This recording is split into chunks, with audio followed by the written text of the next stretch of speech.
is Arunava Chaudhuri, and you are on my YouTube channel, Arunfoot. There are a lot of conversations in regard to OCIs representing India in sports, with a special focus on our beloved Indian football.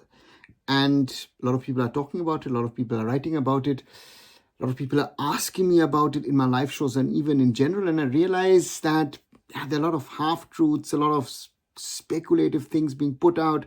So I thought, let's put a video together with some of the hard facts which are simply there, which are not discussable or could be interpreted in some sort of way, but which are simply facts. And I, as I love to say, I always go by the facts, because then we can build a case and then we can do something. The most important thing is, what is an OCI? An OCI is an overseas citizen of India. If you are an OCI card holder, you have a lifelong visa for India, can enter and leave India whenever you want to. You can hold all kinds of property except agricultural land, have all other rights, but you cannot vote. That is what an OCI card holder can potentially do. It is different than the old PIO card, which used to be there. It used to be called Person of Indian Origin card. That was valid for 15 years, and then you would have to reapply. That's the first part. Is a PIO an OCI, and is an OCI PIO? Yes and no. An OCI, because he's an overseas citizen of India, is also a person of Indian origin. So therefore, yes, it is. But a person of Indian origin is not automatically an OCI, because you have to have an OCI card. So therefore, there is this small distinction about these two things. And sometimes it is confused, because there used to be a PIO card in the past. Now we have an OCI card with much more rights and other things. But again, this has been around for nearly a decade also. So therefore, the OCI card is not a new thing. What does it mean at the moment? Or how much time does it take to apply?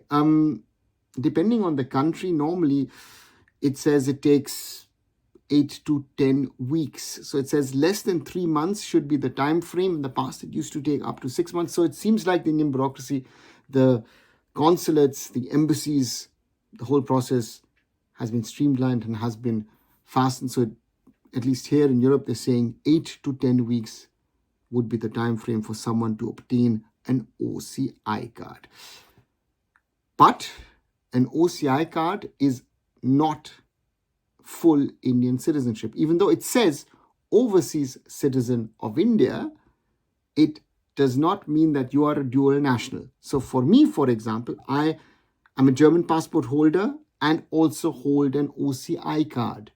I am German by nationality, but of Indian origin. So therefore, I have an OCI card. What does it mean in the context of football? Because in other sports, for example, in tennis, in Davis Cup and in Fed Cup, theoretically, you can play as an OCI card holder because you prove that you have origin of a country. Even in the Olympics, in certain Olympic competitions, you could represent India if you can prove that you are of origin. But in football, FIFA has been very, very clear, has clarified that you have to have the passport of a country. You have to be a national of a country to be able to represent that country. We've had a lot of players switching nationalities or getting a second passport. Some people nowadays even have a third passport, because we've seen that it's not only about playing for national teams, but it's also about work visas.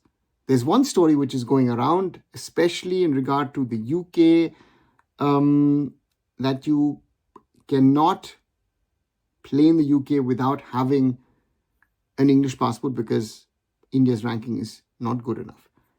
There is a yes and there is a no story, because in Europe, at least, there's this rule. If you've played a certain number of years at youth level in a country, or across Europe, sometimes even that rule applies, you are seen as homegrown talent in Europe.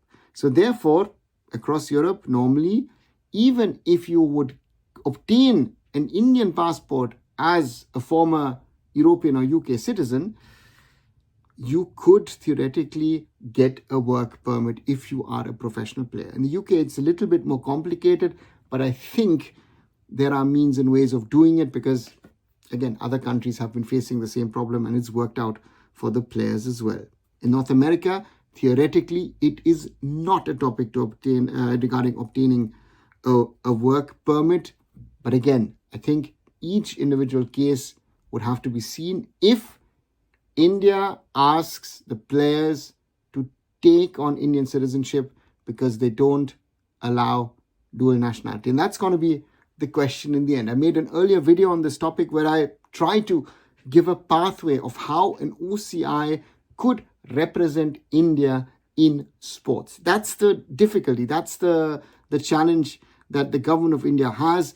And we will also have to see if the government of India is serious in the year 2025 to allow and then integrate Indian origin talent into Indian sports. A lot of explanations, a lot of gyan in this video. Let me know what you think, questions that you might have, viewpoints that you might have. Write them down in the comments below. And as always, like, share and subscribe Arunfoot here on YouTube. Visit my other social medias. Visit arunfoot.com. And I'll be back very soon. So Arunava Chaudhuri signing off. Bye for now.